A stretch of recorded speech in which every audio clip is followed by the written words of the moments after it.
যদি কোনো বাক্যে এস যুক্ত থাকে সেই সেন্টেন্সকে নেগেটিভ করতে আমাদের তার স্থলে নট লেস দ্যান লিখতে হয়।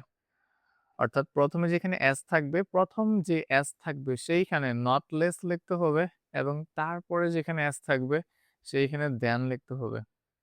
খুবই ইজি ব্যাপার। আমরা একটু এক্সাম্পল এর দিকে তাকাই। লিখা আছে হি ইস। এই যে হি ইস এই পর্যন্ত শেষ। এখন আসো এখানেও S. He is as wise as you। তাহলে এই বাক্যটা হচ্ছে এস, এস। তোমাকে আগে বাক্যটা পড়ে দেখতে হবে যে তুমি কোন নিয়ম নিয়ে কাজ করতে চাও। ঠিক আছে?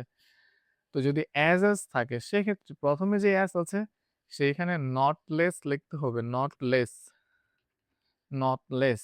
এই যে ১ম এস এর জন্য নট লেস। ১ম এস এর জন্য নট লেস। এরপরে যে ওয়াইস আছে ভিতরে যে অ্যাডজেক্টিভটা থাকবে সেটা বসে যাবে ওয়াইস। তারপরে আবার এস আছে। এই পরে যেইখানে এস আছে সেইখানে তোমাকে দেন লিখতে হবে। ঠিক আছে? পরে যেইখানে এস থাকবে, পরের এস এর এখানে তোমাকে দেন ব্যবহার করতে হবে।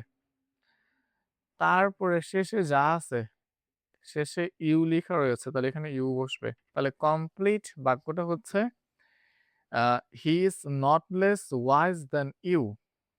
আমরা যেটা করছি ১ম এ যেখানে এস ছিল সেইখানে নট লেস এবং তারপরে যেখানে এস ছিল সেইখানে দেন।